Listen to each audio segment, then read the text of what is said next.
Salam sejahtera untuk kita semua. Kali ini bersama saya Grady Nainggolan, saya merupakan peserta Latsar CPNS dari instansi Kabupaten Pangkajene dan Kepulauan, akan mempresentasikan mengenai analisis isu kontemporer. Adapun materi yang akan kita bahas di presentasi kali ini adalah yang pertama, mengenai perubahan lingkungan strategis. Yang kedua adalah isu-isu strategis kontemporer. Dan yang ketiga adalah teknik analisis isu. Mari kita masuk ke materi yang pertama, perubahan lingkungan strategis.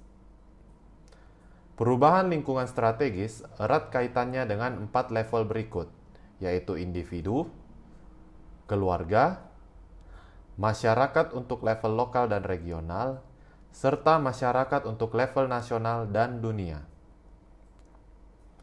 Berbicara tentang perubahan lingkungan strategis, terdapat 2 akibat yang mungkin terjadi dari perubahan tersebut. Yang pertama, perubahan tatanan kehidupan berbangsa dan bernegara. Lalu, akibat yang kedua adalah, bagi yang tidak berusaha beradaptasi terhadap perubahan tersebut, akan tertinggal dan cenderung akan ditinggalkan oleh perubahan tersebut. Untuk menghadapi perubahan lingkungan strategis, menurut Ancok, terdapat 6 komponen model insani yang dapat diterapkan. Yang pertama adalah model intelektual yang berkaitan dengan kemampuan pola pikir kita. Yang kedua adalah model emosional berkaitan dengan kecerdasan emosi ataupun kemampuan mengelola emosi seseorang. Yang ketiga adalah model sosial yang berkaitan dengan jaringan atau menjalin kerjasama dengan berbagai orang lain. Yang keempat adalah ketabahan, berkaitan dengan kesabaran dalam menghadapi perubahan dalam kehidupan. Yang kelima adalah etika atau moral, berkaitan dengan kecerdasan moral atau kemampuan seseorang dalam mengelola kemampuan moralitasnya. Dan yang keenam adalah kesehatan fisik, jasmani, dan rohani, berkaitan dengan kemampuan dalam menjaga jiwa dan raganya tetap sehat. Mari kita masuk ke materi yang kedua, isu-isu strategis kontemporer.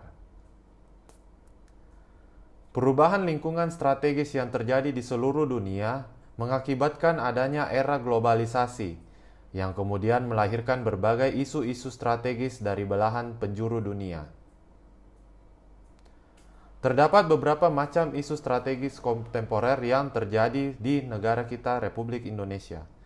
Yang pertama adalah korupsi, yang kedua adalah narkoba, yang ketiga adalah terorisme dan radikalisme, yang keempat money laundering, yang kelima proxy war, dan kejahatan mass communication. Mari kita masuk ke materi yang ketiga, teknik analisis isu.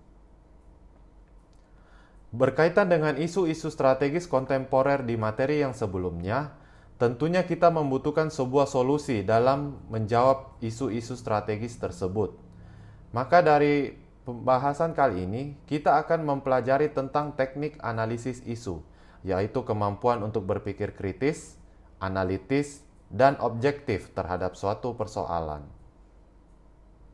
Isu kritikal adalah sebuah topik yang berhubungan dengan masalah-masalah sumber daya yang memerlukan pemecahan disertai dengan adanya kesadaran publik akan isu tersebut.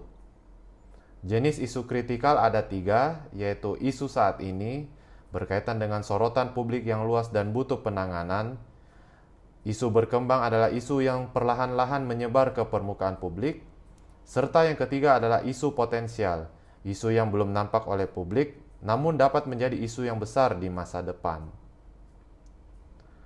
Setelah memahami isu kritikal tersebut, maka diperlukan teknik analisis untuk memahami isu itu secara utuh dan mencari jalan keluarnya.